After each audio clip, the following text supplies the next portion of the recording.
Hey everybody, this is Minion Soldier, and this is the Piracy Show. And yes, this is the YouTube mandated Levski is going away video, but it's probably not the video that you expect, because I'm gonna throw something out there. It might be a bit of a hot take, might be a little bit off the cuff, but I'm gonna say something that's, some people may disagree with, but I'm gonna say good riddance. Goodbye. See you in Nix. See you later. Arrivederci. Farewell. Auf Wiedersehen, whatever. Good. Get rid of it. And while you're at it, maybe get rid of a couple of other planets too.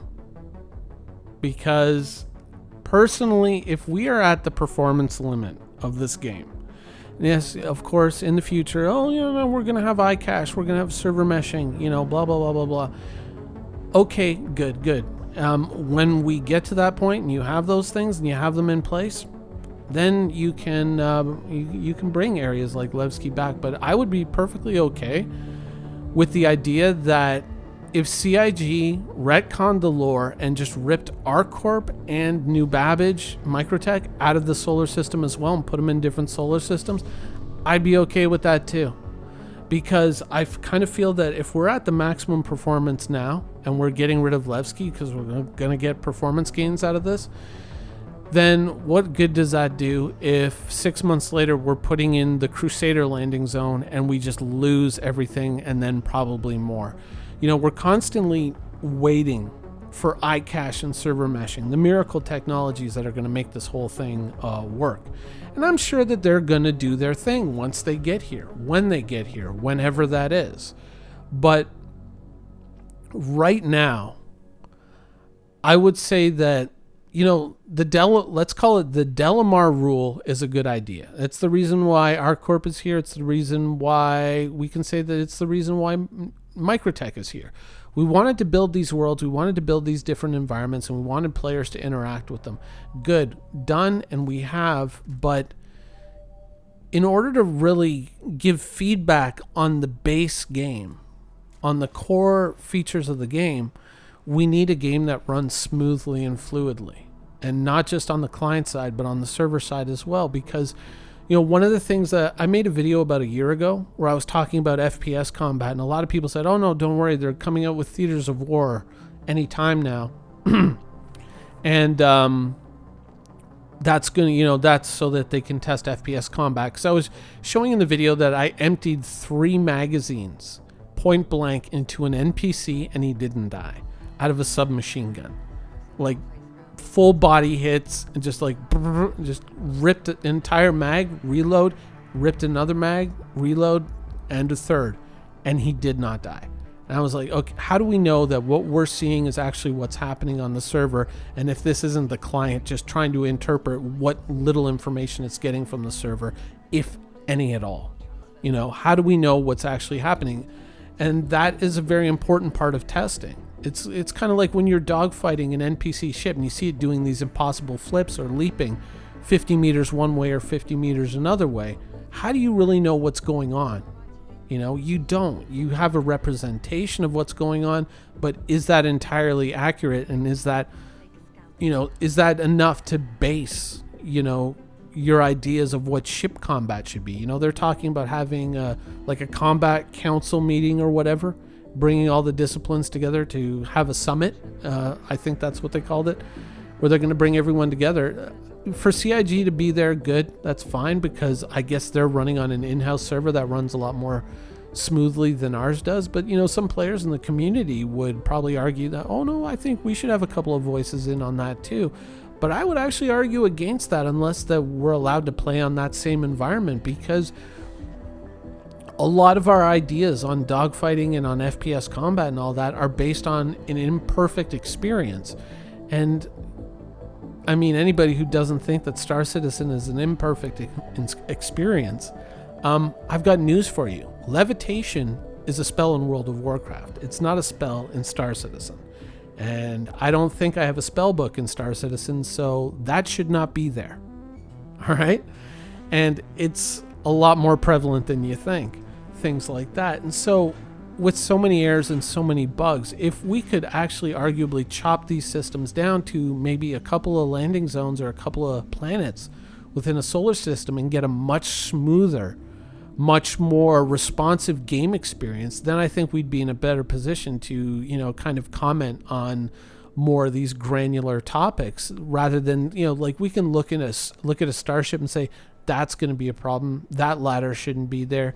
I can't see out of this window. We can comment on these things.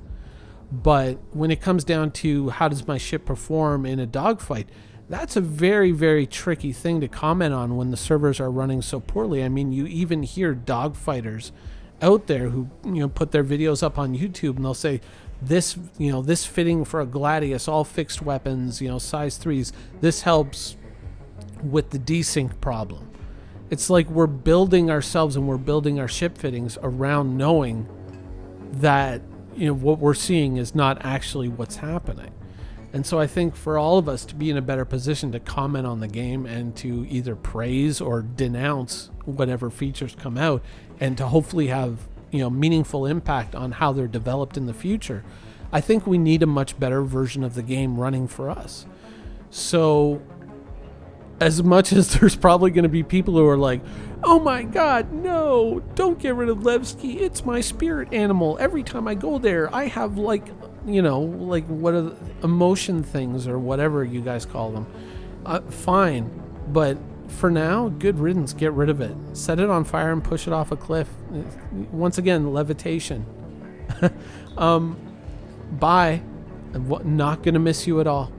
Now, some people know that I once got trapped on Levski for a solid week, so I might have some feelings about Levski in particular that may taint my judgment. But I feel the same way about Microtech, and I feel the same way about ArcCorp.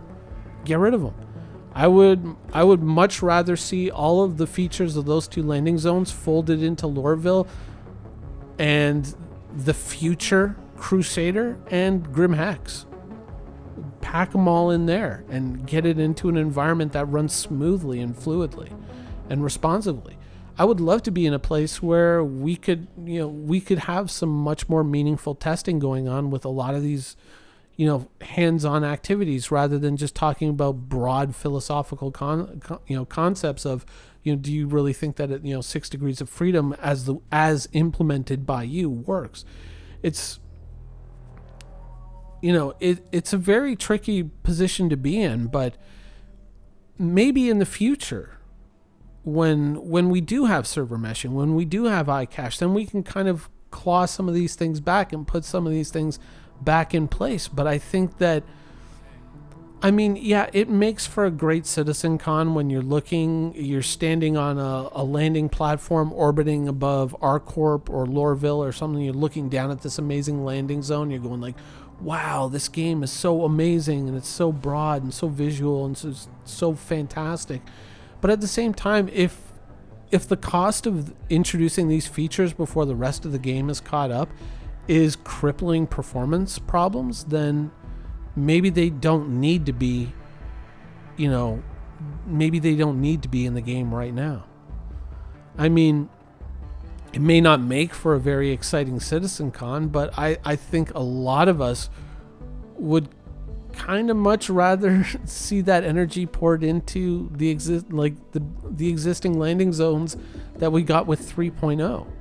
And I think a little later, what was it, 3.2 or 3? Was it 3.2 or 3.3 or 3.4? It was somewhere in there when we finally got Lorville. I think kind of drawing a line around that and saying that was good enough for now, and just let the game kind of perform. It's a good thing to kind of go and hit your performance limit, and so okay, this is my limitation. But beyond that, we know that we need iCache and we need server meshing in order to make the whole thing work and work fluidly and smoothly. And that's what we need to really do informed testing as players. And that's kind of our responsibility as players and backers, is like, we have to test this thing. Right? And we can't test it if we're not sure if the results that we're seeing are skewed by server performance issues. So honestly, when people were I don't say when people, but when some individuals were upset with the removal of Levski, or the impending removal of Levski, rather, I was like, good. And by the way, get rid of Hardcorp and Microtech too. I'm honestly, I would not miss them. I even if I was the lone guy on that hill waving a sign saying thank you, I would be like, yes, thank you, goodbye, because realistically, all those landing sites are dead content anyways. There's no meaningful mission givers. There's nothing really that you need there that you can't buy arguably at a shop somewhere else. Honestly. And I would much rather see all those resources poured into refining Lorville and refining Grimhex and refining the future landing zone at Crusader than I would like to see those resources poured into a planet that's just going to be kind of put there and more or less just be a place to log in from. Apart from that, dead content. We don't really need dead content in the game. What we need is meaningful content in a game that performs well enough so that we can test it. And our Corp and Microtech are just eye candy. That's all that they are, really. It's just to add a little variety. But you know what? You've proved you can build an Arctic planet. You've proved you can build a city planet. Good. Toss them in the bin and come back to them when the game's ready to handle them. Fantastic. We know that it can be done, but now is not the time, because the game itself, the core game, you just can't handle it. So I guess that's my take on Bye Bye Levski. And here comes the hate mail.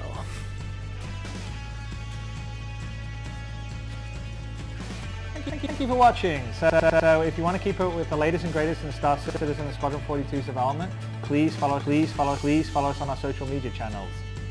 See you soon.